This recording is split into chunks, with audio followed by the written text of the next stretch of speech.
Hey guys, I recently put together a keynote at a financial services conference and it was brilliant. And I was so happy when I received the video from the event host and they said that I could use it and share it with my audience because it was really top notch, high energy, and some of the ideas that came out about generating a ton of leads on LinkedIn will really help you. So I hope you enjoy it, tuck in and take action, my friends.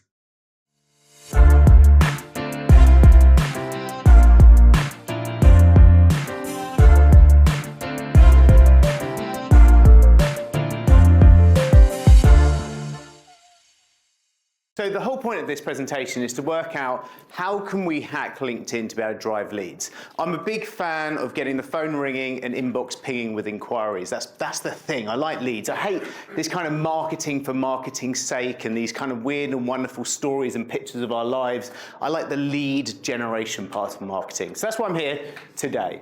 So to get started, give you an idea of who am I. So it's really two hoppers that I'm part of. The first thing we're trying to build, which is the best place on earth to learn LinkedIn for free.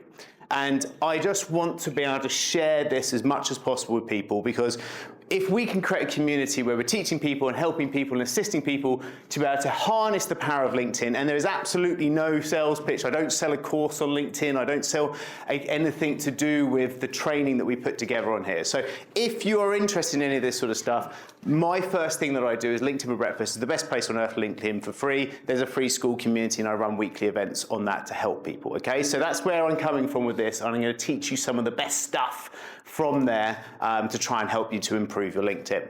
The second hopper that we have, as Gary mentioned, the marketing agency I had, by the way, we scaled and then we exited that business. I then went in to work out, well, actually, what was all those tactics that we used to charge people like $3,000 a month, $4,000 a month retainers for? How can we distill that into something that I can then charge someone £5 an hour to go and do? And so Sprint, which is our company, it's an outsourcing business. Gary said South Africa. Some of our VAs are in South Africa. Actually, most of them in Nigeria. The reason why we chose Nigeria is that the Philippines, India, which we used to work with in our marketing agency, time zone. Time zone is a massive problem. If you're working with a virtual assistant and you're trying to ask them to go do LinkedIn stuff for you, or you want them to go and follow up leads, if you want them to make phone calls for you, it all happens overnight in the Philippines. And so you ask for 3 things to get done. It takes 3 days because half the stuff comes back wrong and then you've got to ask them to go do it again. Whereas I could now pick up a WhatsApp phone call, phone my team, bam, the stuff gets done straight away. In fact, I had a phone call with my team on the way here, right? And that's the beauty of it. Time zone is a massive thing. So when we started to put together our VA business, Sprint, that's why we went that way. So that's the kind of bit of context around there. And our whole mission with Sprint is to help you to make less work, more impact. So you do less, but you focus on the things that are going to make the most amount of impact. And it's that impact that I want to be able to give you the tools today to be able to go and do more of on LinkedIn, and then have a system that you can give to anyone. And obviously it's all about you being able to take control of your marketing, take control of your message, and then get rid of all the boring stuff. So that's what we do at Sprint. Cool, okay, enough about me, right? Hands up if you use LinkedIn. Okay, right. Hands up again if you post twice a week on LinkedIn. All right, okay, okay, so if you post more than twice a week, put your hands up. Who posts every day? Okay, right, well, there you go. Reaching, well, 2 points, gold stars. Okay, well done. So the whole point of LinkedIn is about trying to get message consistency and frequency, and we're going to be thinking about that consistency and frequency. Now, get your hands up if you're getting leads regularly from LinkedIn. Okay, there is a correlation between this, right? So lead generation happens through activity, and we're going to go through that. And how did I manage this, right? So this sets the context, okay? These are just 3 posts. So these are the 3 posts. This is the promise of the presentation. Here is the impressions from these 3 posts. So 100,000 impressions, 124,000 impressions. And apologies, it is a bit small, and I'll just kind of talk you through it. Is there a little? There is a little red dot. Is that actually seeable, that red dot? Is it? Okay, wicked. Right, we'll go there. Okay. I'm really sorry to interrupt you. Kartik, was he on the Apprentice? This guy? Yeah. Kartik, I don't think so. I'm sure it was. Anyway, I mean, most of them follow me these days. I mean, you know, like honestly, yeah. More than likely. But we're not allowed to talk about that, okay? All right, that's the secret stuff. Okay, we can't talk about that. And Gary's very kind that says that I didn't lose. I got fired, okay? I'm massively fired. It wasn't good. I cried. Okay, it doesn't hurt still. It's fine. Don't bring it up. So the whole point of this is, look, there's a load of impressions there, but the big thing with the arrows at the top is the comments, right? And so when you're creating content on LinkedIn, if you can drive comments, great, right? People could be saying, great, love it, all rest of it when they're commenting. But actually, with type of comments that you can drive is things where you ask someone to comment below in your post or comment below your post with a certain word. So Kartik here is commented event, Peggy said event, and we've asked them to comment event if they want to receive the invitation to our special event that we referenced on the post and a free handout that they can instantly get a piece of value from it, right? And so when we think about, oh, look, there's a few thousand comments on these posts, those few thousand comments are people commenting a particular word, and that particular word means that we follow them up with the resource, and that resource then generates the lead, it generates the conversation, it generates the continued funnel build, or the start of the funnel. They tumble down the funnel because they come to the event, of course, then from the event, we pitch them into our product, right? That is something that you all can do, and I'm going to teach you how to do that. And it's about having a system, and it's also not about just writing that one post today, posting it out on your LinkedIn, and then wait for all the leads to come in. Because it's not like that. Because if you have had nothing, or you've been putting nothing out onto this platform, and then suddenly you put a post out, it's going to have a little murmur. Even if it's the best written post in the world, because you haven't got momentum. And LinkedIn's like a snowball going down the mountain. It builds momentum. If you've got momentum, then a post that's done well can then blow up and a load of leads happen. Honestly, these 3 posts, that had a significant impact on our business, and it continues because the methodology drives the same for us to then completely have an uptick in terms of leads, inquiries, and opportunities in sales, right? On average, we book about 80 meetings a week into our sales agents' diaries, right? So we got 200 staff. That's the size of the business we are. I need to be able to put out posts like this. I have to feed this machine because I've got 3 closers full-time and I've got 6 appointment setters full-time to handle these leads. And I've also got to continue to keep those leads. And these are free. It's my favorite number. They cost nothing, these posts, right? We also run Facebook ads campaigns. And I'm pretty good at marketing. I've been doing it for a long time, as Gary says. And I've got my Facebook ads cost down to about £2.50 a lead, which if anybody Facebook ads here? Okay. Average lead cost, would you say? A little bit more than that. Yeah. £8 per lead. £8 per lead, a little bit more? £10. £10 a lead, okay, right, so, because I'm fucking good, right?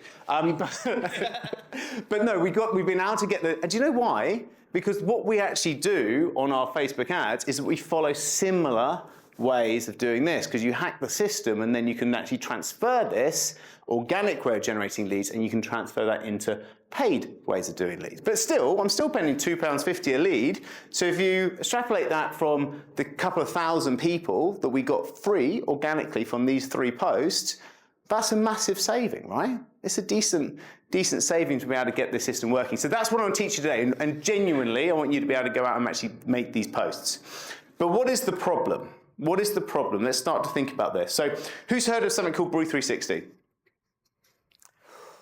Oh, that's some learning happening today. Good. Okay, so Brew 360, or who's heard of the algorithm change on LinkedIn? Anybody? Okay, all right, cool. What's the little bits? Throw us some little bits. No, I've heard of it, but I'm not. Change, that's all I know. Okay, yeah, there's a change afoot. Yeah, I like that. Profound, all right. So, Brew 360 is LinkedIn going from essentially kind of an analog way of doing their algorithm, right? So how do you rank someone's post over someone else's post, right? A little bit like how Google puts those websites at the top of Google. How does it work out which ones go at the top, right? And so the way Google ranks is something called PageRank, right? It's actually named after Larry Page, one of the founder. It's a PageRank, and it's done through link building and keywords, right? If you get your keywords right, then we've done any SEO, and you get your keywords right, you get your alt tags right, you get your title tags, your meta tags, your description tags right, and it's all going to be around those keywords on the back of the page. And then you've got to get links from other websites into that. And you guys were talking about reviews today, right? And so then the review sites kind of link back into your web page, and that helps to get the ranking of a Google web page up. And LinkedIn was exactly the same. You get your keywords within your content. You make sure you put those tags at the bottom, those little key tags, hashtags at the bottom, and then you get people to comment on it, which is kind of like the link building. That's how you used to rank a piece of content on LinkedIn. What they've done is they've actually changed that, and they've made it into a AI-based algorithm. And so what has the AI done? Is it's going deeper, because surface level is like a keyword. Here's a piece of content. What's the keywords? Okay, we'll rank it for people who might be interested in those keywords, right? Now the AI goes, okay, here's a piece of content, but who wrote it? And who is that person who wrote it? Who are they connected to? And actually, how credible is that person to be a thought leader within that space, right? So give me one of the topics that you might be a thought leader on. The issues that brokers face within the industry with networks and lenders. Fantastic, right. So the issues, let's just say the issues that brokers face within the industry, right? So why? So what's your name? Ben. Ben, why would you, Ben, be an authority on that? I can't tell you why I'd be an authority, but I'm not afraid to say what I think that others are thinking. Okay, right, so this is where we used to be. So I'm not afraid to say these things, and here's some hashtags within that. But if the algorithm, which is now AI, goes, yeah, but is Ben just jumping on a soapbox this weekend, and then next weekend he's talking about why Sheffield Wednesday should be the top of the Premiership, and then next weekend he's talking about some other random thing because Theresa May's done some weird stuff, or there's some politics, or Keir Starmer and Donald Trump, and it's like Ben's got like a complete random set of things that he's putting out, and it's going to look at your entire content strategy over a course of time, and it's going to work out, actually, are you an authority on that particular thing? Did we talk about niches yet on this program? Yes. Yeah, who's got a niche? Oh, right. So if we want to have a niche, then we need to be talking to our niche, because we want to be ranked for the niche. I mean, it's not just the niche that's listening now, it's Brew 360, the LinkedIn algorithm is going to be looking at how congruent are you in terms of talking about this niche. And it's going to then look at your contacts, and it's going to work out, are you connected to your niche? Are the actual mix of the people you're connected with? Are you still connected with all your weird university friends that you used to play rugby with and were called Monster? And are you connected? Luckily, we're not connected anymore. No, I'm joking. But the whole point of it is that the AI actually looks at it. So when we think about LinkedIn, it wants to see this in terms of your connections, okay? It wants to see a classic kind of Venn diagram, and it wants to see a 60%, 20%, 20%, right? Okay, and this is what a perfect connection or contact strategy. Can we all see this okay? This is a contact strategy for your profile, right? So for you to do well and for you to get those results that I showed you, you need to be connected to the people that you want to become the leads for. So your target audience needs to represent, if I stand here, that's horrible, isn't it? Whoa.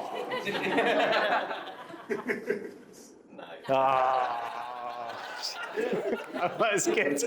We might use that again. We'll come back to that atmospheric refurb. Right, okay. So I'm now panicking about moving over. So 60% of your contacts need to be target audience, right? Because it wants to see the most likely people to actually be connected are the majority of the people you're connected with. You're going to ask me about, should I disconnect with people that are in my connections? Yes, there you go. Right, I'll come back to that question. So 60% should be there. So then 20% if you are a natural, say you're a thought leader in this space, right? You will naturally be connected to other people who might not be your target audience, but are people who are suppliers into the industry, right? So what would that mean? It could be people like Gary, right? So you might not be trying to sell to him, but he is an influencer within this and sells into the industry where you're trying to be a thought leader within, right? Software companies. So people who work for software companies that are in your industry. I'm actually just going to move this over here because it does not like me. The energy is wrong there. Okay, so suppliers within your industry, okay? Things like software companies, things like trade shows. The trade shows owners and the people that work trade shows, you would be naturally connected to those people because that would make sense, right, to the algorithm. And it's looking for that because it wants to see how well other people who are connected to you are actually showing. It's showing that blend, right? So the kind of suppliers into your industry you want to be connected with 20%. And the third section, the 20%, should be your peers, right? The people in this room. Because it's natural that you guys are all connected to each other because you are all working in this industry and you're trying to get information around it. I'll answer your question after I answer this question, which is around, so what do you do, right? So what happens if you are connected to all these weird and wonderful people that aren't your current audience? Well, you've got to take a view, right? Because if you're trying to get your content being able to seen as much as possible by your target audience, then I would recommend you disconnecting with people who are just not right. For example, we looked at everybody who had a .gov email address and just disconnected with them all. We looked at anybody that worked in schools, disconnected with them all. We looked at complete industry sectors and just removed them out of my connections because it just meant that we got a really nice portfolio. Because what happens when you go out, so let's start to think about this. When you put a post out on LinkedIn, and say you are connected to the people who are in schools, and you've got connections to other peers, and you've got all these different kind of audiences, right? And that makes up your contacts. When you post something on LinkedIn, LinkedIn gives you like this gift of like 5% reach, right? And that's just that's not an exact number, but it's a good for representation, right? It gives you a gift of a little bit of your audience that it will test your content with. And when it gives that little bit of audience, it's looking for, do you get likes? Do you get comments? Do you get shares? Do you get saves of this? Do people, when you scroll, there's something called like a linger. So you're scrolling, and then you just stop scrolling. That's a ranking factor to the algorithm to see that someone was interested more in that post than the other things that you scrolled. There's that little see more button. Does anybody know the see more button? Can you see the see more? Yeah, okay, below the you press that see more button, it drops down, you see the whole post. That's a factor that the new algorithm is taking into account because you're showing that you liked it more, right? So all of these things are demonstrating that someone's interested in that. So when it tests it with the 5%, if half the 5% are old mates and friends and family and all the rest of it, and you put out a specific piece of content around your industry sector to your niche, then they're like, meh, they're not going to look at that. You just scroll through. So they're not liking it, they're not lingering, they're not doing anything with it. And so when we think about your content and over time, we will get up to this, and you've got time here, and you've got engagement of your piece of content. And what always happens on LinkedIn is that you have this little bit of a lift, and this is the kind of the 5% trial. Everybody has some level of impressions. The bigger your audience is, the more that little test will be. So you grow your audience, you get sort of 100, 200 people that are the initial impressions. And then if it doesn't do well, it will just kind of die off. But if it does well, it will go like this, and then it will plateau. This is the testing on the first degrees, right? So the first degree connections, it's done well, you've got the connections, you've got the likes, everything's happened. You definitely can't see that over there now, can you? Okay, right, just shout next time it happens. Whee! I think you were right by having those things that Eva and Gary. So this is the testing. It tests it with the first degrees here. That's nice. is that? Tea's ready. And then it will plateau. And at this point, this is the algorithm kind of going, well, are we happy with this post? And then it will kick on. If the post goes viral, it kicks on. And this is time. And this could even be like up to a day before you then see this. And this is when it goes out to the second and third degree connections, the people that look like your target audience but aren't your target audience, people who look like your target audience but are not your first degree connections, which is vital because we want people, we're spending our time trying to build our first connections and getting that target audience, but we want these second and third degree connections because they're the cheap wins, they're the easy wins, they're the people that we aren't already connected with, that see our content, like our content, and boom, they become a lead, they come into our funnel. And we didn't have to pay for that because the actual post did well. And this is why we need to be able to spike the algorithm. I've got covered in pen and right. Rugby last night is hurting, that's not good. Right, so the whole point is, that's what we want to see, and your post won't do well unless you have. It isn't me, is it? No. Right. Okay. Fine. Okay. Is this part of the app? Yeah. This is it. Do you see why this makes sense, right? Yeah. Yeah. Why is not 20% of your peers? Because they're never going to buy from you. Because it's natural that your peers are going to be there. And also the nice thing about your peers is that they will come on and enrich the conversation, which of course LinkedIn wants to do. So the more that, so say you're, for example, you're putting out a piece of content around sort of, what's happening in the industry, someone else might go and enrich that piece of content and say, oh, actually, this is what I see and that's what I see. And then that's the way it works. So that works. I'm going to take this question first and then I'll take that question. Go for it. It's kind of a follow-up from what I think Mark said there. That's completely opposite to what Insta or Facebook want. Because if a mortgage advisor follows my page, I'm like, oh, you're the devil, delete. But you're saying that we should have them on LinkedIn to give us more credibility? So why? Who's saying you're the devil on Instagram? Gary told me. Gary did it. I'll follow you now, okay? Yeah. delete, The point is that we got to kind of break this down, right? So if you are following other mortgage brokers on Instagram and they're posting stuff, you might read it, right? You might actually linger on it.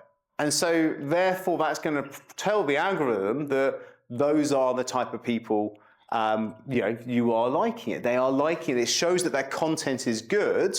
Now, you don't want to have the 60% of your connections and your followers as mortgage brokers. And the point being, on Instagram, you can't actually do this because it's about people following you on Instagram. Whereas on LinkedIn, this is about you connecting. Now, you can have followers on LinkedIn, but it's your connections that makes sense of. So if I've got 100 followers, I just have to pick the best 20 mortgage advisors on there and delete the rest? Because you delete, Mark. You delete. The point is that you don't want to have 100, right? No. So you want to grow and you proactively grow this. And so actually, when you're thinking about your connection strategy, you should spend your entire strategy on working upon getting your target audience as your connections. Remember, it's connections, because people can follow your profile on LinkedIn. You've got no way of changing that. Anybody can follow your profile.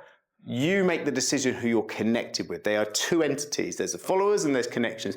Anybody who does connect with you also becomes a follower, but followers don't automatically become connections unless you make the decision to do so, right? And so you have the power. Activity where I'll go in and... You're sending connection requests, and you're connecting. And so here's the thing, right? These two should just feel natural, because the whole point of this is we want to show natural. It is natural for you guys to be connected with each other after being at this thing together. And it is natural, maybe you give likes and comments and stuff and just join the conversation, because that is natural. But you don't want to have most of your connections as the mortgage side, because you want to have this, you want to be targeting this. So it's not credibility then? It's more for just the natural way you would work. you know, and so it's around then what happens with this is we want to be able to then put content out. Is my voice going to be loud enough just without this audio thing? No, it won't be. Okay, fine, that's fine. All I can hear is can you guys hear the reverberation, or is it just me? Yeah, Really. I think it's when you stand When you stand in that metal bit. Yeah. Ah, tell me now. I mean, you know, you could have let me in on the secret earlier. Right. Okay. So right. I'm gonna keep on going. Are we happy with that? There was one more question, and then I'm gonna crack on. There's 2 questions now. There's 3. These are multiplied. I've got a whole presentation to give, guys, and some lunch. You know. Yeah. So fuck's sake. If you've got a connection you want to get rid of, yes. Get rid of them. Do they know? No. Do you care? Next question. Good point. Now, what I was going to say was I'm connected with hundreds of mortgage brokers Yeah. on my LinkedIn page because when we were looking for employees, brokers, whatever, I wanted to connect with loads of them so they would see that we're looking for somebody like locally. Yeah. So I connected with all the Essex brokers in our surrounding area. Yeah. So we've got another position that we're looking for at the moment, and it just in my head, I was just like, oh god, yeah, I've connected with all these brokers. That's an ideal place to put it out there. But obviously, it doesn't help our business as business moving forward. So that's on my personal. So then I can focus on the business page. Yeah. To put any different business connections on. Yeah, so there's 2 entities there. So one, as you can see there, it does make sense to be connected to your peers because your peers can help you with other things, such as recruitment or joint events or anything along those lines. So there you go. There's a natural example. And by the way, the answer to your question is nobody can see you if you do disconnect. They can go back and check, but there is no notification to say that you've been ghosted by this person. But the other point is your page is a different entity. So you've got your profile and you've got your page, right? Your page cannot have connections. It only has followers. And yes, you've got like a 250 credit limit to be able to ask people to follow you, but it is not like connecting. Okay, does anybody know the actual number of connections that you can safely put out on LinkedIn per week? 200? Some. No, lower? 20. Some. Twice as much as half of them. 20 a day.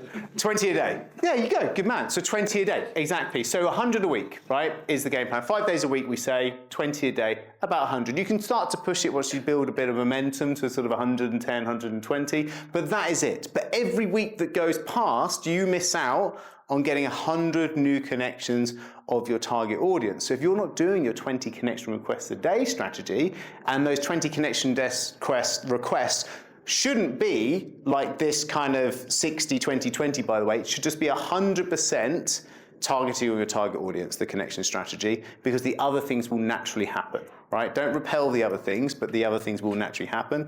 They let them come to you. Target 100 people a day and work it that way, okay? Sorry, quick question. Just on that graph behind, when you're saying first connections, that's your actual connection. First degree, yeah, and followers. Second and third is their connection. Yeah, so second degree connections is the connections of your connections. Third degree connections is the connections of your connections. So my thought process is, if we've got 20% of our peers, we're going to their target audience as well. When you start to go viral here, that push to the second and third degree will also then give a bias towards the second and third degree connections of the people that like and comment on it. So some of the peers that you have that like and comment on your stuff, you then will get pushed out to those connections of them. So it is a positive from that point. Don't think, oh no, then people might nick my followers and they're my precious followers, because it's just not like that, because you just want to be the person that's really going for it. I think it actually helps because it just... Exactly, that's the right mindset. Expansion mindset, not protectionism mindset, right? That's what this is all about, okay? So the whole point of this is getting impressions, getting leads, etc. You may well not have the right foundations, which is having your profile set up that talks about, I help this niche, your connections being that niche, and also the content that you create talking to that niche. That's how you get it. I'm really going to have to give this as the last one, and I'm going to move forward. Go for it. I can imagine if you're on there looking for contractors or managing directors, you might be able to find them fairly easily. If you're looking for first-time buyers in your area, unless you're just adding people randomly, Are they going to be really on there?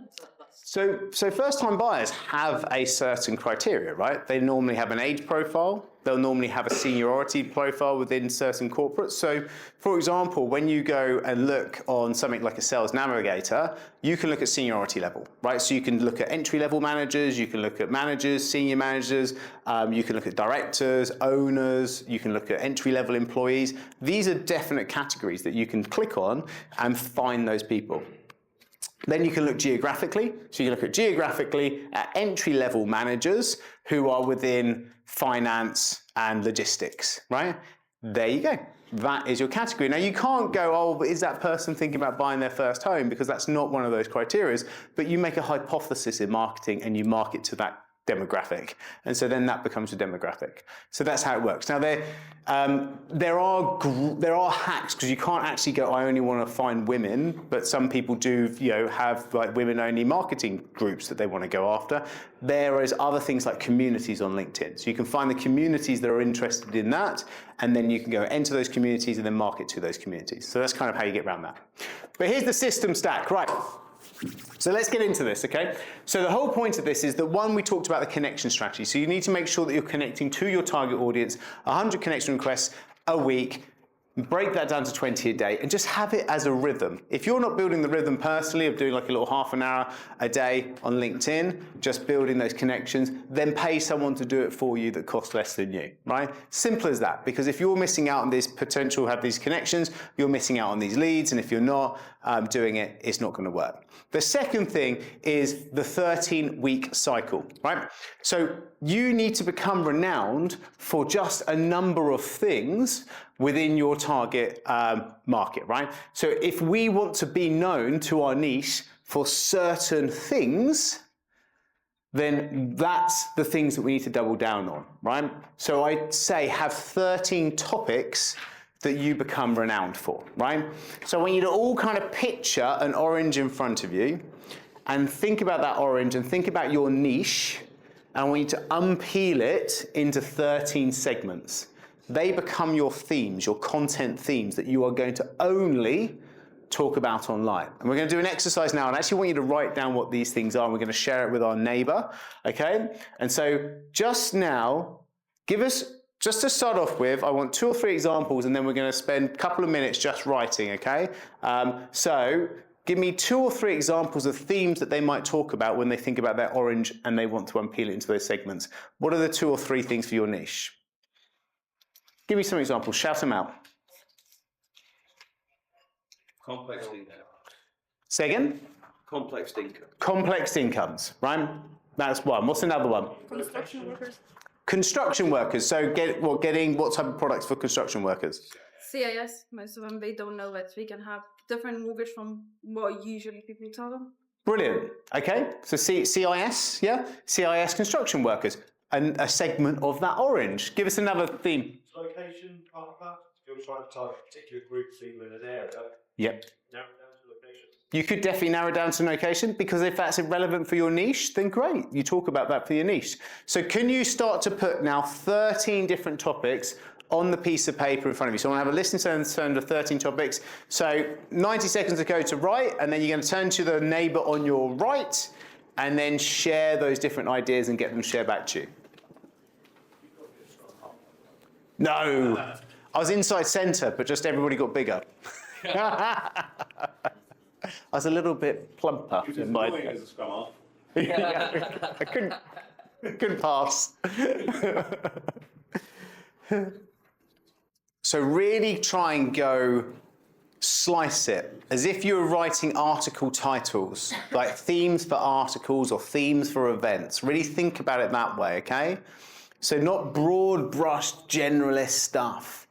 Like if you were going to think about these as being event titles or article titles or posts, what are they?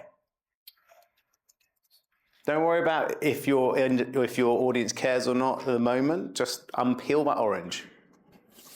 13 is important. I'll tell you why in a minute, but 13 is important.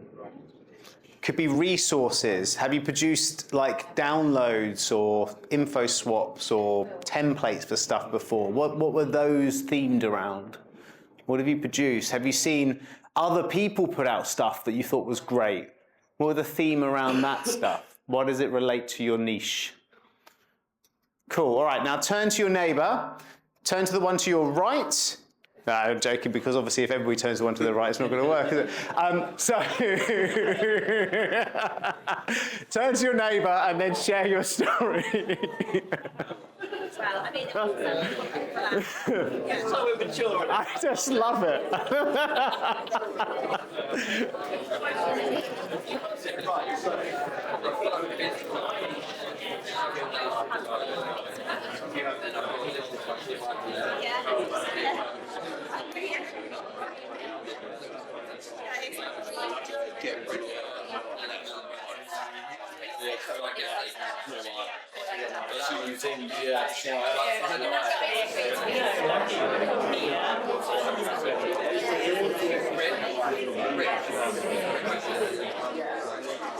I'm not sure whether I'm doing this correct or not, but so what my target is business owners, and then I've got portfolio landlords, so those who own a portfolio. Yeah. So broken it down into like limited company or development. Okay. And then different types, so like bridging, development, finance, commercial. Right. Are they themes? Yeah, if portfolio landlords, so they are business owners who are also portfolio landlords. Who will probably have more than 4 properties. Yeah. Amazing, yeah. So then... And then over here I'll have like their own residential side, which they'll obviously have their own mortgage, but they'll also have their investment side. Yeah, so really when you think about, you want to show up as being the most inspirational person that talks about those portfolio landlords, etc. So yeah, commercial portfolio development. So these are products, but actually what are the pains that they have? Yeah. What are the things that they kind of like, oh, I'm not quite sure about that. The higher returns of moving away from residential to commercial. So in that bit I would talk about how people are moving into that market to get 6 to 10% return versus 4% residential. Exactly. Talk about the market, like 30% of people are doing commercial. So there's a big market out there for people to move into. Yeah, So and the big thing is, would this person be interested in most of this? That's the thing. Well, this person, they'll have their own strategy. Yeah. So one person might have this as a strategy, but someone else could be that. But they would still be interested in someone else's strategy. Yeah. So the whole point is that you want your 13 that someone could actually be thinking, oh, actually quite interesting. Yeah. You know, that'll work. Might be in that at the moment, but they could be educated in that, and it all filters back to business owners. Yeah, perfect. So yeah, so just make sure that you build out 13 of those ideas. Okay, so maybe these could have like 2 or 3 different presentations around that. Okay. And that's how you kind of break it out. So you've got these core categories. Michael? Yeah. That's a good question. You know the 20% of your peers? Yes. Yeah. I got rid of all the mortgage brokers that I was connected to. Yeah. So I've got about 1% of my peers. I wouldn't sweat the peers thing. It's about target audience, but we say it like that just to not put you off being connected to others. Because the reason why is that these guys will like your stuff, even if they don't physically like it. I made a mistake doing it because I listened to Gary. Just got rid of But it may just mean that you can just kind of build it back into people that actually you know and are most likely to do it. But the whole point is, don't try and proactively connect with them now. Let them try and connect with you. Proactively connect to your target audience. Okay, so if they do try to connect, just accept it. Yeah. Exactly. Right, getting started in a second. Boom, boom, boom. Okay, last 30 seconds, just wrapping up. Okay, back into the room. Okay, so put your hand up if you got all 13 down. Oh, okay. Right, so what have we learned? Give us some thoughts that we've learned from just doing this activity and thinking about your audience. What's the kind of like thoughts around this? Product types. Product types. Yeah. Different products that you can be looking and selling and talking to, right? Okay, product types as well. What's another kind of little moment that we've had when we're thinking about our themes? Thoughts around this? There's a lot to go at, especially for first-time buyers. From the start to the end of the process is just so much potential content. Exactly. That orange is actually not that hard to unpeel once you really start to think about it, right? Because there's information that they need to be interested in and they've got to work through. Like we're having a conversation about landlords or professional landlords, and you start to go, well, actually, you know, they may well be interested in the kind of, you know, HMO type mortgages, but they also might be interested in commercial. They might also be, you know, it depends on what strategy, but they're probably interested in all the different strategies. So it's kind of look at all that. Really, really interesting. Okay, so the 13, why 13? Has anybody thought about why it might be 13? 3 months. Yes, good man, 10 points, right? So points do win prizes, I'm just not sure what. So you want to do the same 13 themes 4 times a year, rinse and repeat.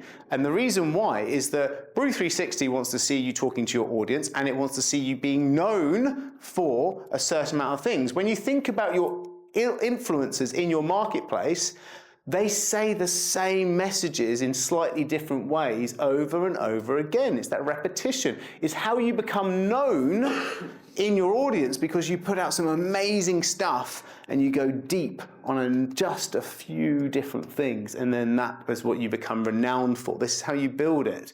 But it also allows us to build an entire content system around it, which we'll talk about after this question.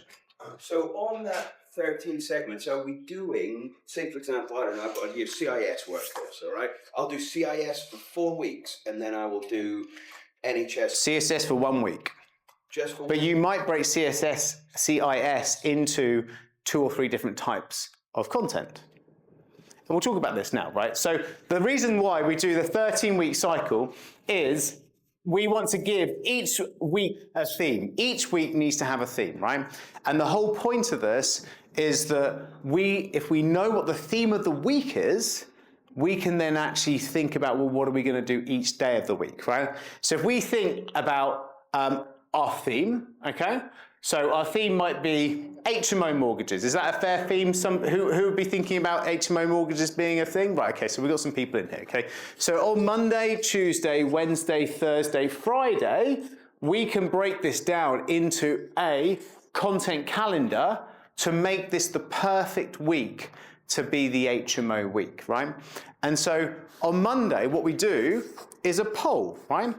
The reason why we do a poll is that we want people voting, right? A simple poll to say, yes, no, what do we think about this topic? But people who vote on that are just the people who are actually going to be interested in information around HMO mortgages, right? So you can say something like, do you think the Labour government's been good for HMO mortgages or bad? And you know that's going to get some votes, right? Easy. It's like catnip. It's simple, right? Like just throw some stuff in the fire, right? Yes, no answer, right? You know what the outcome's going to be, right? But you just want to get a little bit of stuff going. But who's going to vote on that if they've got no idea what an HMO mortgage is? Because you use the word HMO, right? And if people have no fucking idea, they're not going to vote on it, right? So HMO is the poll. So we're going to then start to get these votes going up and go, oh, okay, what have we just done? We've increased the engagement. Why is that important? Do you remember that curve? We've increased the engagement. So we're starting the week well. We're getting people voting. Cheap and easy way to win a couple of votes, right? Of only people who are ever going to be interested in this HMO stuff are ever going to vote on that, right? CIS, I have no idea still what we're talking about, right? I'm never going to vote on that, okay? I'm just not going to vote on it, but some people will, right? And so they're the people that we get to capture at the start of the week. So we do polls on a Monday. Tuesday, current affairs posts, right?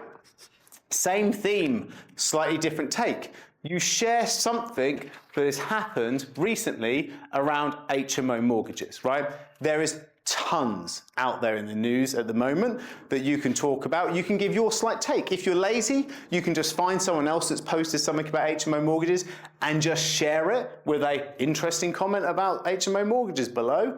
That's all you can do, and just share that on a Tuesday. But the whole point of it is that the people that are interested in that are going to comment and like, and you're carrying these people through into Tuesday. So we're building this snowball that's starting to grow momentum, right? Better still, you find someone else that's written a really good thing about HMO mortgages, you copy it, you chuck it into ChatGPT, you say, hey, could you just do a little bit of a slant on this in my voice with this personal anecdote about how I just helped a client to be able to achieve XYZ with their HMO mortgages. Boom, 2 seconds later, here's a lovely article that's been created. You put a little selfie of you on it next to a house. We've just got a lovely current affairs post that took nanoseconds for you to create that is around what's happening with the latest legislation going through the House about HMO mortgages. Bam, tick, right? We've gained engagement, right? Current affairs post. When you said you carried them forward from the day before, Yes. You kind of post at the same sort of time so that you engage in Timings don't really. If I start talking about times, I feel like I'm losing you as an audience.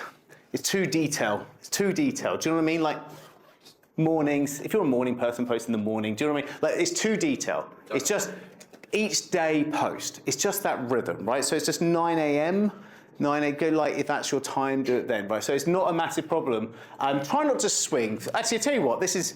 Now you've got me talking about times. I'm now losing myself. Damn you. I'm going to come up through the rabbit hole, Alice. The point is, fuck you, man.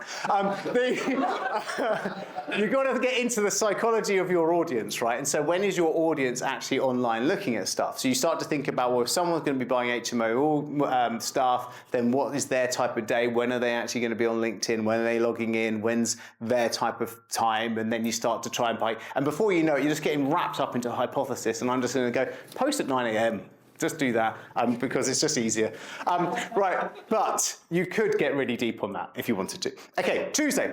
Wednesday is the big day. Why? Because we've just created this snowball. Wednesday is your weekly moment, okay?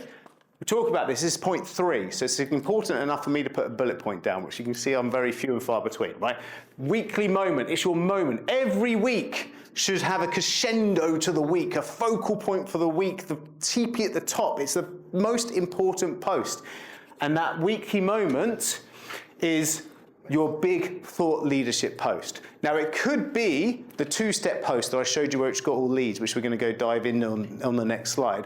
Or it could be if you run events. Your weekly moment will be an event. I run an event every single week called LinkedIn for Breakfast. It's a free event. Everybody comes along to it. It is my weekly moment every week, and we do a different thing on LinkedIn every week. So I do my poll, and my current affairs post builds the audience, and then I say, come along to my event on Wednesday, and that's my moment, right? That's the way I want everybody to transfer towards.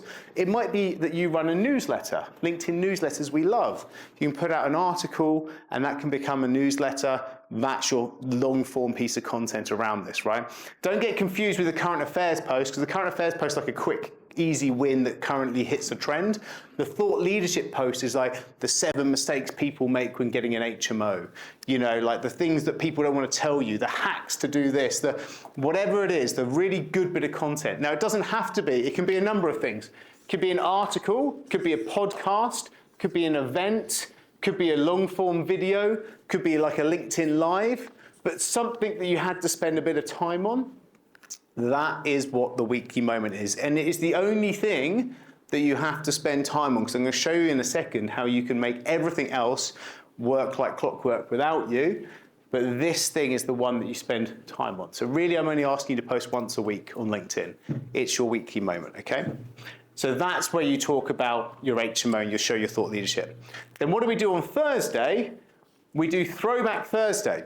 So Throwback Thursday is the last 13 weeks ago, you would have done a weekly moment around this. So you would have done a podcast or an article or a video around HMO. So if this week's HMO thing, so you throw back last quarter's HMO piece. And if you're doing this for the first time, you just don't post on Thursday. Okay? So you throw back that. So if you spend time putting together this lovely article about HMO, then we want to reuse it. We don't want to just post it once and then that's done.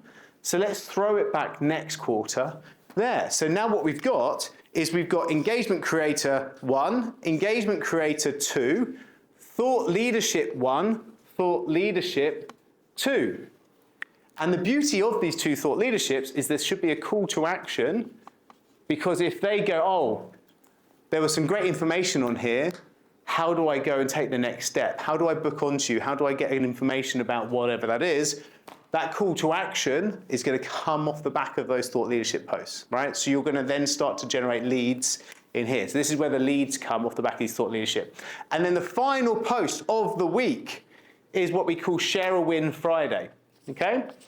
So Share a Win is a case study or a testimonial or a video testimonial of how you've helped someone with their HMO. And they're saying, oh, he's such a great guy, that guy Ben, I love him so much, he's so great. They do, and I can understand. I mean, come on. So they're only human.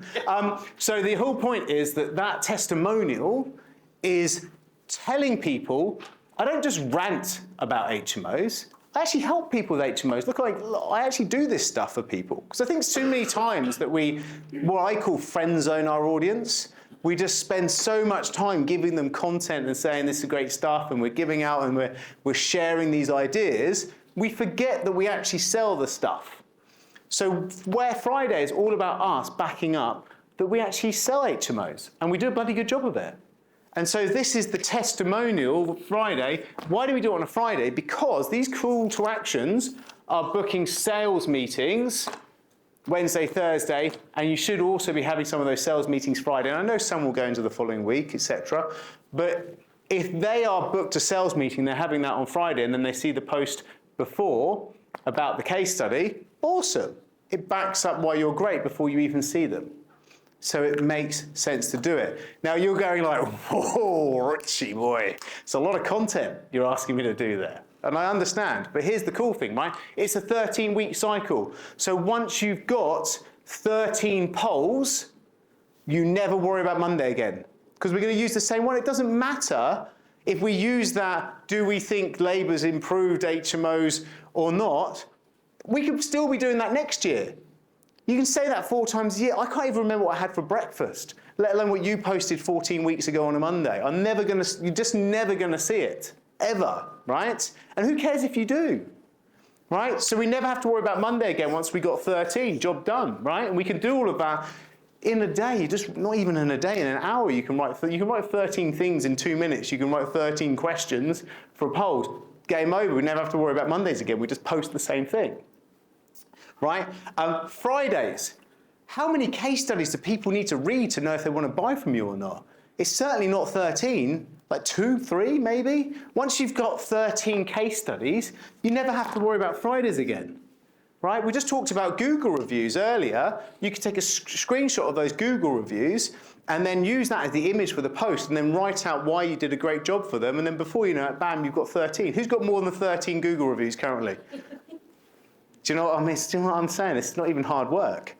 Get that Google review, throw it into ChatGPT, say, hey, ChatGPT, I did this, this, and this with this person, and this is what they said about me. Could you create a post? Bam, right? This is going to create a nice little case study post that you wrote, and you don't even need to ask the client if it's okay to share. They've already shared it publicly. So you just use that, take a screenshot of it, that's your picture, job done, right? So we never have to worry about Friday again because we've got those 13 case studies. Right, Thursday is the throwback Thursday. And the first quarter, you don't do Thursday. So you never have to worry about Thursday again. You're just resharing a post that you already shared. So suddenly, we go, well, I only need to do a current affairs post on a Tuesday, of which I just showed you you can just share someone else's, or you can just very quickly bang that out. So that's like a nothing, really. And then so it's just the one post that you really think about on a Wednesday, and you already know what the theme's going to be. And so it should be pretty easy to put that together. And you could just turn the camera on yourself and film yourself. Who likes that? I like it. Nobody? No. Okay, right, okay, good.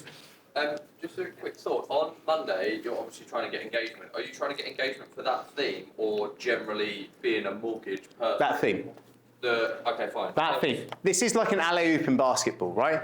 Monday, Tuesday, throws the ball up.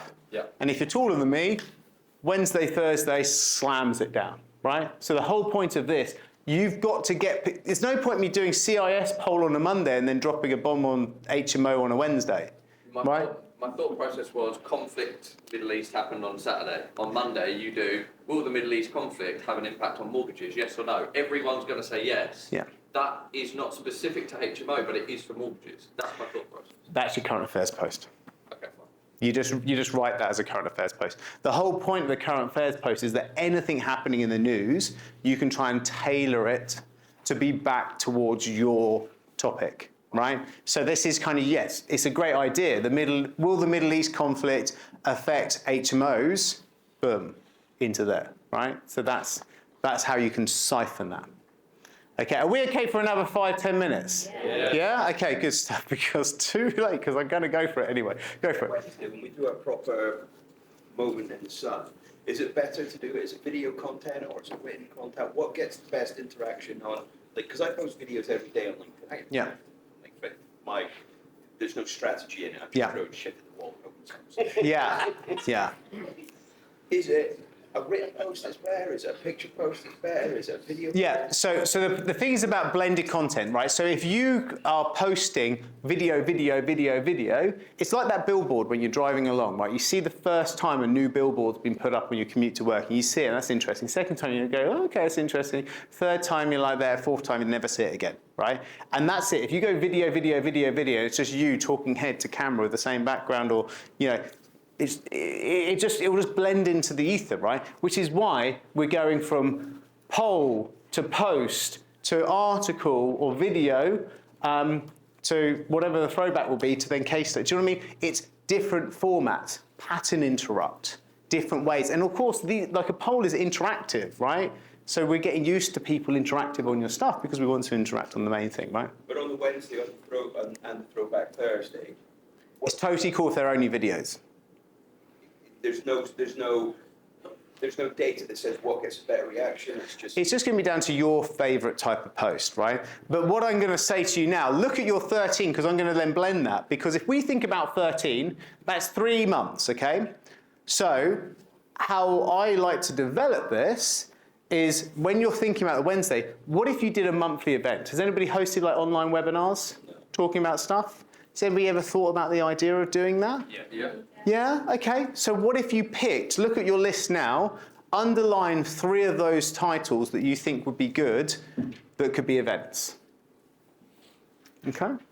So just underline that now. And just maybe put a little E next to it and go, these ones could be events. So our weekly moment, once a month, maybe the last week of every month, we could run an event. And so those will be the 3 events that you get really good at delivering, and you only then have to worry about 3 different events. So when you're asked to go up and do a presentation like this at someone else's, networking, if you remember a BNI or whatever it is, and you're asked to go up and do those events, you have 3 in the can that you've been doing over and over again that you become really bloody good at delivering.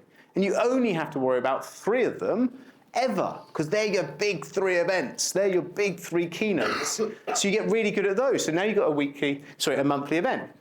The second thing I want you to look at on that list is work out which 3 of those 13 would make a really good resource or guide or download or dashboard. What could you create a really nice giveaway?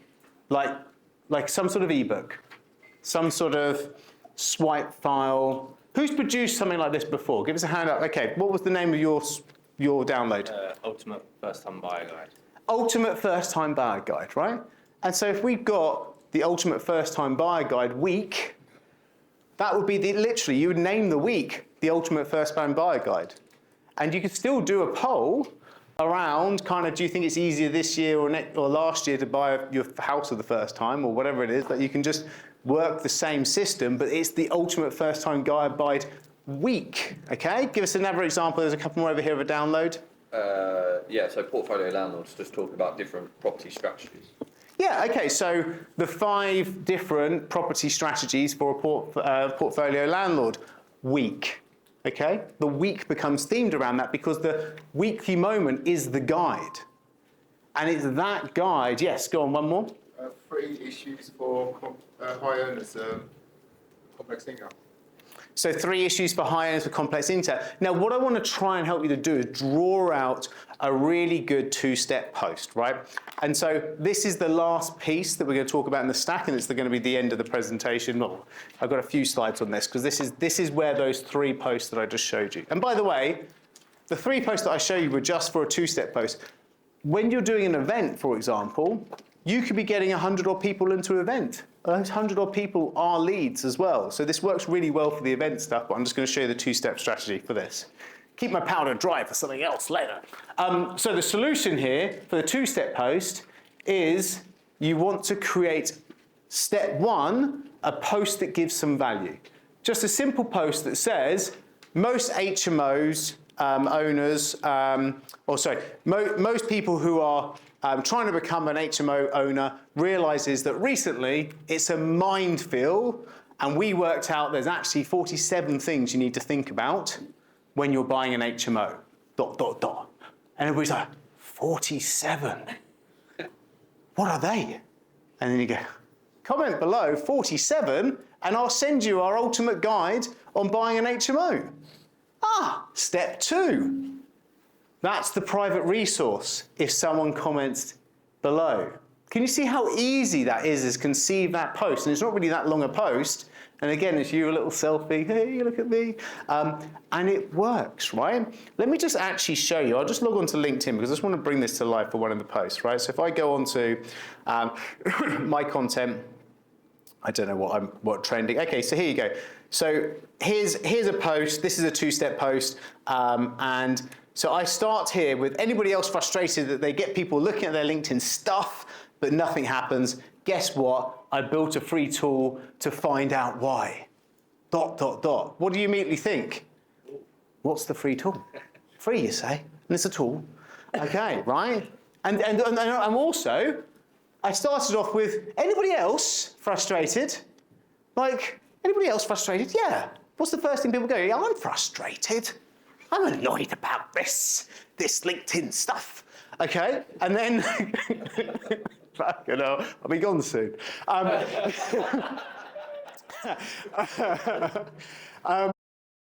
What? Guess what? I built a free tool. You know, do you want your free tool? Yes. So there's a second yes, right? So when you're trying to do marketing, particularly when you've got to grab people with first sentence, you want them to start agreeing with you. It's like when you do sales. There's sales techniques. Go for the first yes. So the first yes when you're trying to do a sales pitch is you say to them, hey, would you like me to show you how this works? You've just shown people how they get the pain, and then you say, would you like to show you how it works? And they say, yes, I'd like you to show me how this works. And then you show them how it works, and they say, would you like it? They say, yes. The first yes is really important because it gives you permission to be able to sell them something. This is giving me permission that you're on board with the problem. Anybody else frustrated? Yes, I am, right?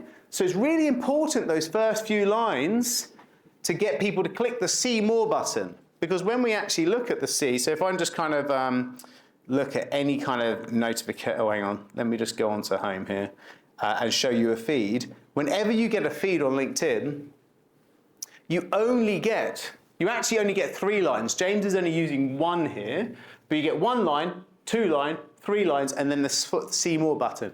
And if you don't use those 3 lines, it actually just shortens it to 2, right? So that's all you get before the see more, right? So again, 1 line, he's using no other lines, and then you click the see more button to see more, right? So when we actually look at this, all we're seeing is Zena's face, her name, and the first line, right? And we've got to remember, I just want to try and find one that isn't just 1 line.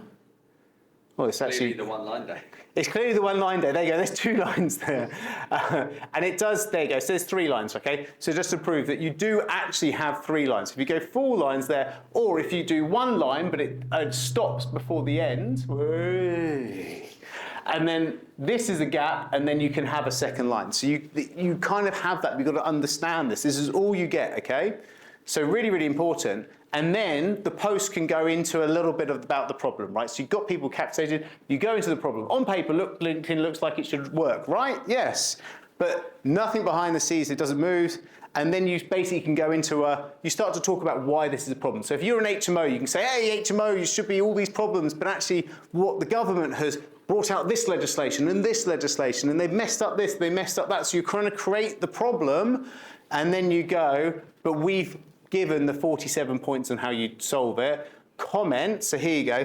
I built a free aid tool that does this in 3 minutes. Look, and then, scores this in 3 minutes, and as a bonus, I'm also hosting a live session, so I'm actually pitching 2 things. So you get the free tool and the event invite if you comment profile, and I'll send it to you. And then if you look below here, you've got profile, and then profile,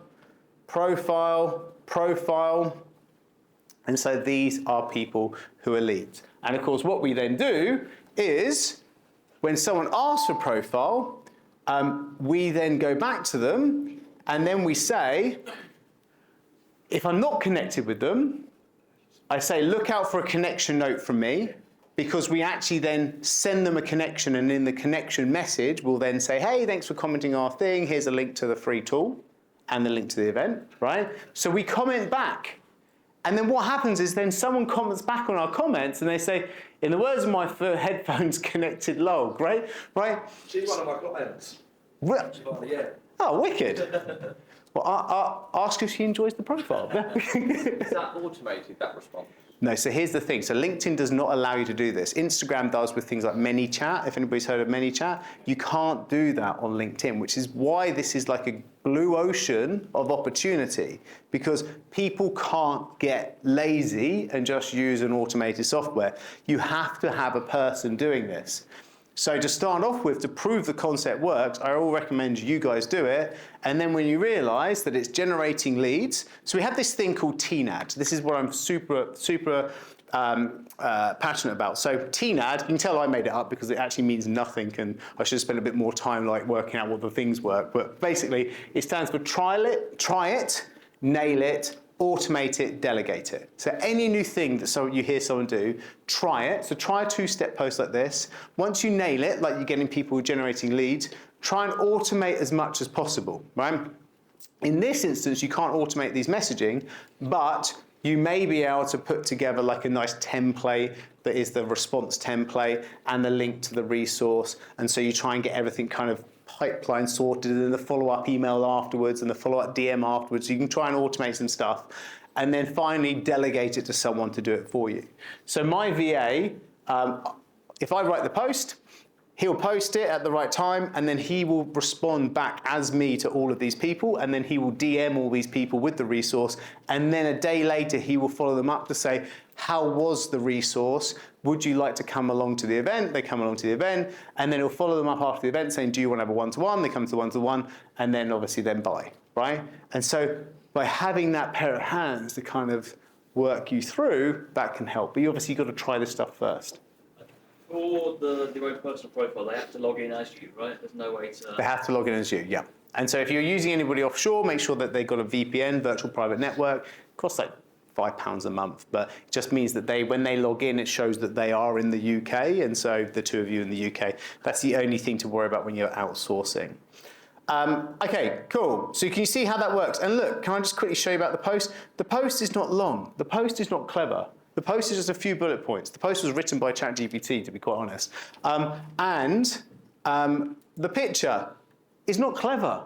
It's not even pretty, right? It's just a selfie, okay? That's it. It's got nothing to do with LinkedIn and profiles and the rest of it, but it's all to do with a little bit of human recognition, a little bit trying to... If you look at the feed, okay, the reason why I say this about selfies, if you look at the feed and you find the adverts, let's just have a look at the sponsored posts. Here you go. This is probably, yeah. So this is a promoted post. You can see because underneath Business Insider it says promoted. You will find most promoted posts are nicely designed posts with stock imagery of people that aren't actually the people. And so we are customized to think that's an ad. So if you then do a selfie, then suddenly it's no longer an ad. So therefore, that's why it works. It's about human psychology. Okay, so only a couple little points on this, just to make sure that I've really come home with a couple of these things for the 2-step. And why it works, the visibility is boosted by the engagement. So that snowball, the more engagement it goes out, the more it goes out to those 2nd and 3rd degrees. People must comment instead of ghosting on you. So many posts people might be looking at, but you don't know if they've actually looked at it. So they need to comment, and then that shows that they've looked at it, right? You cannot automate this, which means that people get lazy and they don't want to do this, which means that creates an opportunity for you, okay? It's easy for a VA to run on a daily basis, because remember, we talked about those 13 posts and those 13 share wins and the rest of it. You give that all to a VA and you've got the 13 signed off. They're just doing all the posting for you, so you don't have to do this stuff, right? And it can work with any industry. How to make it work, those 3 lines. This is just me recapping really quickly the stuff I've already told you. So that's why I'm going to smash it through just to kind of drive some of these points home. Those 3 lines at the top are really important. That hook, so important, right? Tell a lesson of value. Make sure there's some sort of personal reference, right? Anybody else frustrated about this? showing that I am also, right? I'm in your shoes, right? Personal reference, right? Call out your audience, right? Are you frustrated? Do you know what I mean? You're saying, as a business owner, it's really frustrating to do this. As someone who's trying to buy an HMO, I know what it's like. Must feel like you're the only people that, you know, are the bad guys, right? Soft call to action to comment, making sure at the bottom, a good image, but not a designed image, because that's not a good image, a natural image. And then also the info swap needs to be of value.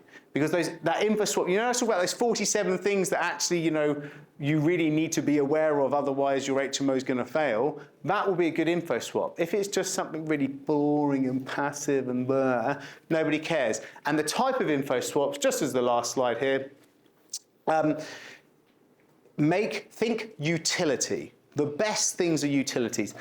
There's so much information out there. Do I really need another ebook? Do I really need another ebook? Who actually reads ebooks? No one needs ebook, right? So just don't. So think utilities, right? Templates that they can paste into things. AI tools like I do. So a free little custom GPT that you can build. They're not actually that hard to build. You can give public access to, and it's great for that. So that's a bit more techie, but yeah, it's not that hard. But a step-by-step checklist. People like a checklist. A visual framework. Ask ChatGPT to just visualize a framework into a nice little picture, and then have that as the giveaway, maybe 2 or 3 in some context around it, right? A done-for-you spreadsheet, so like a planner, right? An income assessment planner. Like you guys have got loads of dash spreadsheets and stuff that you could probably give away. So create a spreadsheet, all pre-primed with all the different like formulas and stuff in it. That's a great little giveaway. You know, why not? Like a lifestyle or a saving thing. If you've written a book, a free digital copy of a book actually is good. It's not like an ebook. It's actually like, oh, that's 10 quid, but actually I get it for free if I download that. That can work. And then finally, an event/resource bundle like the one that I showed you. You get this free thing and also the link to our free event that talks about the thing. It's like a resource bundle. Okay. I've overshot, so I'm not sure if I've got time. Have I got time for any questions or anything? Yeah? Oh, Gary says yes, because I mean, I'll just take the rest of the day for you and he can sit down. So hope that's of assistance. I open it up for questions. Yes? How's the camel racing? So the Marathon des Sables, which is the hardest foot race on earth. So it's 6 marathons in 6 days across the Sahara Desert. And you basically fail that if the camels overtake you. There's 2 camels at the back, and if they overtake you, you're knocked out of the race. And so I beat them. Richard, what about your dad beating you? Oh, he didn't beat me. We just crossed the line at the same time. My old man's a fucking legend. At 72, he became the second oldest Brit to ever finish the race. And he basically dragged me there. So he's a fucking hero. So yeah, fuck you, Gary. I used to be someone.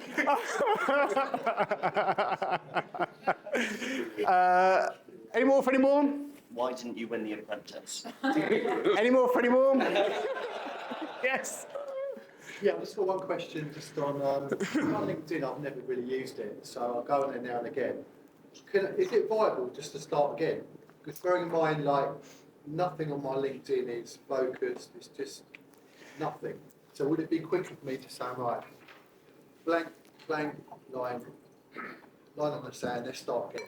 No, don't do that. And whatever you do, don't have 2, okay? Because some people will start off with like a side hustle and then they've got their main corporate gig and they still got their corporate LinkedIn profile and they'll set up a second LinkedIn profile for their side hustle.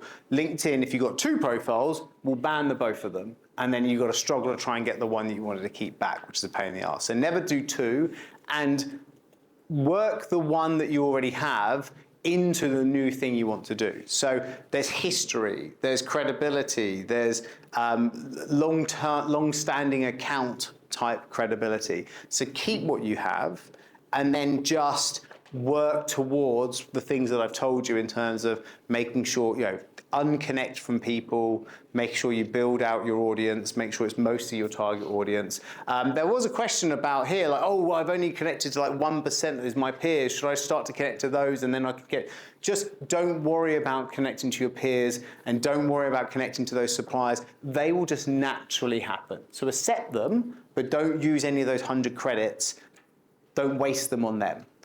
All 100 credits a week, focus on target audience. That's the most important thing. What about introducers? Focusing, reaching out to introducers? It's going to be about what campaign you're trying to put together. So if you want to try and really target introducers, then go after introducers. But just know that that's what you're focusing on and your content's around that. But if you're trying to sell to a target audience and that's your primary form, then if you try and catch 2 rabbits, you get none. So try and go after your main target audience.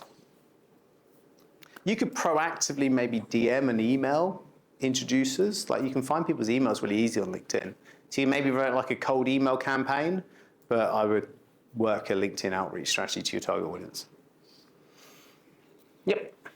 You mentioned Sales Navigator. Yes. Sort of identifying sort of a target audience. Is that built in within LinkedIn, or is that something separate?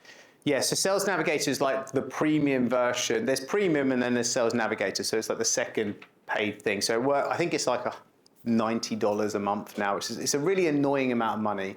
But it gives you the ability to search for things like revenue size of companies, seniority. It allows you to go really deep on the target demographic. So that's why people pay for it.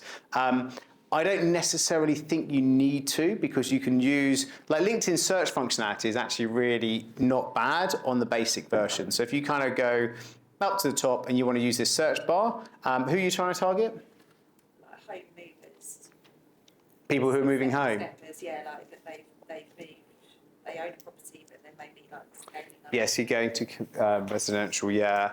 That's probably where you'd want to do. So what stage of life would they be in? So this is when we think about home movers. It's really difficult to say home movers because at every stage of life, people move home, right? Maybe if lettings is not like what you're trying to target, but what you're basically is too broad a brush. So I would say that's not a niche.